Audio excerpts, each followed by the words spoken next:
Day and night সাপোর্টের পক্ষ থেকে সকলকেই স্বাগত জানাচ্ছি। প্রফেশনাল ফটোগ্রাফার হতে হলে যে সকল বিষয় জানা দরকার এরই ধারাবাহিকতায় আমি গত পর্বে আপনাদেরকে ডেপথ অফ ফিল্ড সম্পর্কে ধারণা দিয়েছিলাম। আজকে যে বিষয় সম্পর্কে আপনাদের ধারণা দেব তা হচ্ছে অ্যাপারচার এবং শাটার।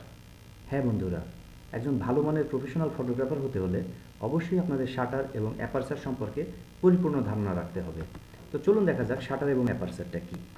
শাটার এবং অ্যাপারচার হচ্ছে ক্যামেরার লেন্সের মধ্য দিয়ে কী পরিমাণ আলো এবং কত সময় ধরে আলো ফটো সেন্সিটাইজড ম্যাটেরিয়ালের উপরে প্রবেশ করাবো সেটা নিয়ন্ত্রণ করে শাটার এবং অ্যাপারচার। অর্থাৎ পরিমাণ এবং সময় এই দুইটার সঙ্গে সম্পৃক্ত হচ্ছে শাটার এবং অ্যাপারচার। বিষয়টা একটু ভালো করে খেয়াল করুন। শাটার এবং অ্যাপারচার একটা হচ্ছে পরিমাণ এবং একটা হচ্ছে সময়। অর্থাৎ অ্যাপারচার নিয়ন্ত্রণ করে পরিমাণকে এবং শাটার নিয়ন্ত্রণ করে সময়কে। 1 সেকেন্ডের কত ভাগের 1 ভাগ সময় ধরে লেন্সের মুখটা খোলা থাকবে এবং কি সাইজের এই লেন্সের মুখটা খোলা থাকবে এটাই নিয়ন্ত্রণ করে শাটার এবং অ্যাপারচার। আমরা অনেকেই জানি না ক্যামেরার লেন্স সবসময় বন্ধ অবস্থায় থাকে। যখন শাটার রিলিজ বাটন আমরা প্রেস করি তখনই মাত্র যে শাটারটা সেট করে রাখছি এবং যে অ্যাপারচার সেট করে রাখছি সেই নির্দিষ্ট ফাংশনটা কাজ করার পরেই আবার লেন্সটা বন্ধ হয়ে যায়। অর্থাৎ এই মুখটা যে পরিমাণ জায়গা খোলা রাখছি অ্যাপারচার সেট করে রাখছি ঠিক ততটুকুই মুখটা খুলবে এবং কত সময় সেট করে রাখছি সেটা 1 সেকেন্ডের 60 ভাগ নাকি 125 ভাগ নাকি 250 নাকি 1000 500 2000 এরকম যেটা সেট করে রাখছি সেই সময়টুকু পরে আবার লেন্সের মুখটা বন্ধ হয়ে যাবে এবং আগের পজিশনে চলে আসবে। তাহলে আমরা একটা পরিষ্কার ধারণা পেলাম, সেটা হচ্ছে লেন্সের মুখটা কী পরিমাণ খোলা রাখবো এটা নিয়ন্ত্রণ করে অ্যাপারচার এবং কত সময় এটা খোলা থাকবে সেটা নির্ভর করে হচ্ছে শাটার। তো এই দুইটা বিষয়কে যদি আমরা মাথায় রাখতে পারি তাহলে আমরা বাস্তব ক্ষেত্রে ছবি উঠাতে গেলে এই শাটার এবং অ্যাপারচার কোথায় কোনটা প্রয়োজন সেটা আমরা সেট করতে পারবো। চলুন কিছু ছবি দেখার চেষ্টা করি। এখানে একটা ছবি দেখা যাচ্ছে। এই ছবিটা একটা স্পিড অর্থাৎ গতিশীল কোনো বস্তু। আমরা গতিশীল কোনো বস্তুর ছবি উঠাতে গেলে মাথায় প্রথমেই নিব শাটারকে, কারণ এই শাটার হচ্ছে সময়কে নিয়ন্ত্রণ করে। কোনো গতিশীল বস্তু যদি সময়কে আমরা সঠিকভাবে সিলেক্ট করতে পারি, অর্থাৎ শাটারটাকে যদি আমরা সিলেক্ট করতে পারি তাহলে ছবির শার্পনেসটা খুবই ভালো পাবো। যেমন প্রথম ছবিটাতে শার্পনেস ভালো নাই, দ্বিতীয় ছবিটাতে শার্পনেসটা অনেক ভালো, কারণ দ্বিতীয় ছবিটায় শাটারটা সঠিকভাবে অ্যাডজাস্ট করা হয়েছিল। এই ছবিটাতে দেখেন এখানে স্পিডের উপরে নির্ভর গতিশীল একটা বস্তু, কিন্তু শাটার ঠিকমতো সেট না করার কারণে ছবিটা কেমন ব্লার হয়ে গেছে। পরের ছবিটা দেখেন, এই ছবিটার কিছু অংশ শার্প কিছু অংশ আনশার্প। এটা অ্যাপারচার দিয়ে এই ছবিটা উঠানো। এখানে ডেপথ অফ ফিল্ড একটা মেজর ফ্যাক্টর হিসেবে কাজ করছে। ডেপথ অফ ফিল্ড কী এ বিষয়ে যদি আপনারা জানতে চান, আমি গত ভিডিওতে ডেপথ অফ ফিল্ড সম্পর্কে ধারণা দিয়েছিলাম। আপনারা ডেপথ অফ ফিল্ড সম্পর্কে জানতে চাইলে আমার গত পর্বের ভিডিওটা দেখুন। আজকে অ্যাপারচারটা সম্পর্কে আপনাদেরকে আমি বোঝানোর চেষ্টা করছি।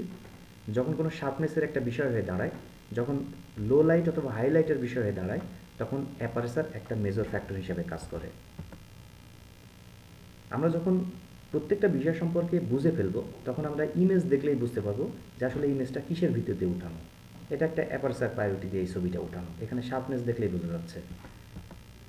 এই ছবিটা দেখেন, এটা দেখলেই আমরা বুঝতে পারবো এখানে শাটারের একটা ফ্যাক্টর আছে।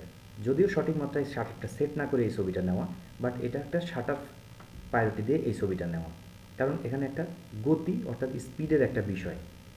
তো এইভাবে যখন আমরা ছবি অ্যানালাইসিস করব তখনই কিন্তু শাটার এবং অ্যাপারচার সম্পর্কে আমরা পরিপূর্ণ ধারণা নিতে পারবো। একটা ছবি দেখেন, এই ছবিটাতে শাটার এবং অ্যাপারচার বোথ প্রায়োরিটি দিয়ে এই ছবিটা নেওয়া।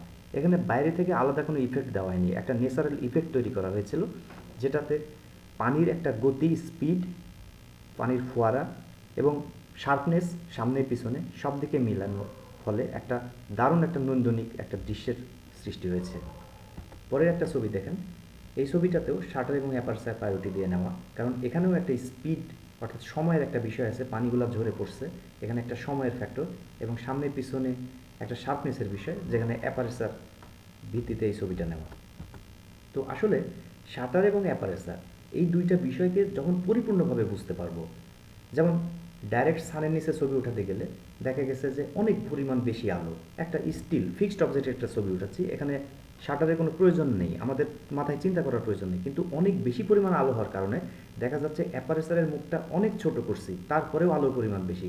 তো এক্ষেত্রে যদি আমরা শাটারটাকে অনেক বেশি বাড়িয়ে দিই, অর্থাৎ 1/500 অথবা 1/1000 ভাগের 1 ভাগ আলো প্রবেশ করাই 1 সেকেন্ডের, তাহলে কিন্তু আমরা আলোটাকে নিয়ন্ত্রণ করতে পারবো। সেম ওয়েতে অন্ধকারাচ্ছন্নে অর্থাৎ আলো যেখানে কম সেখানে যদি আমাদের আলোর পরিমাণ কম হয়, অ্যাপারেচার দেখা গেছে যে 2.2 সেট করার পরেও আমাদের আলোর প্রয়োজন আসছে, সেক্ষেত্রে যদি একটা ফিক্সড অবজেক্ট হয় আমরা কিন্তু শাটারটাকে বাড়িয়ে মানে নাম্বার কমিয়ে 1/15 1/30 এরকম সেট করে আমরা আলোর সেই অভাবটাকে পূরণ করতে পারি।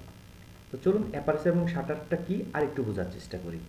অ্যাপারেচার হচ্ছে, দেখুন প্রথম একটা ইমেজটাতে 1.4, এখানে এই অ্যাপারেচারে মুখটা সর্বোচ্চ খোলা, অর্থাৎ অনেক বেশি পরিমাণে আলো এর ভিতর দিয়ে প্রবেশ করানো সম্ভব। জাস্ট তারপরেরটায় F2, এখানে একটু কমে গেছে, 2.8, তারপরেরটা আরেকটু কমে গেছে, এরকম করে লাস্ট 16 এখানে একেবারে কমে গেছে। অর্থাৎ আলো যদি অনেক বেশি হয়, যেখানে আলোর মাত্রা বেশি, সেখানে আমরা অবশ্যই অ্যাপারেচার এরকম 16 অথবা 11 সেট করব, অর্থাৎ আলোটাকে কম প্রবেশ করাবো। আর আলো যদি কম হয় তাহলে 1.4, 2, 2.8 এরকম সেট করে আমাদের অবস্থা বুঝে আলোর মাত্রাটাকে আমরা নিয়ন্ত্রণ করব। ঠিক শাটারটা এরকম, কোনো গতিশীল বস্তু হলে সেই গতিশীল বস্তুর স্পিডের উপরে ধারণা রেখে আমাদের শাটারটা সেট করব, 1/60 নাকি 1/125 নাকি 1/250, 5000, 1000, এরকম যেটা আমাদের রিকোয়ারমেন্ট সেটা আমরা অ্যাডজাস্ট করতে পারবো। অর্থাৎ আলোর মাত্রা এবং অবজেক্টের গতি, এই দুইটার উপরে নির্ভর করে শাটার এবং অ্যাপারেচারের ফাংশনটা। তো এই দুইটা বিষয়কে যদি পরিপূর্ণভাবে আমরা বুঝতে পারি, তাহলে অবশ্যই আমাদের বাস্তব ক্ষেত্রে ছবি উঠাতে গেলে আমাদের অনেক বেশি উপকার হবে এবং ভালো রেজাল্ট পাবো। আদারওয়াইজ আমরা ভালো মানের ছবি উঠাতে পারবো না। তো কষ্ট করে আমার এই ভিডিওটা দেখার জন্য আপনাদেরকে অসংখ্য ধন্যবাদ। আপনাদের এরপরেও যদি এই শাটার, অ্যাপারেচার, ইতিপূর্বে যে লেকচারগুলি দিয়েছি অথবা ফটোগ্রাফি সম্পর্কে যদি আপনারা আরও কিছু জানতে চান, যেগুলি আপনাদের জানার বাইরে, আমার কমেন্ট বক্সে কমেন্ট করুন। আমি আপনাদেরকে প্রত্যেকটা বিষয়ে ধারণা দেওয়ার চেষ্টা করব। আমার জ্ঞানের ভিতরে যতটুকু সম্ভব আমি আপনাদেরকে ধারণা দেব।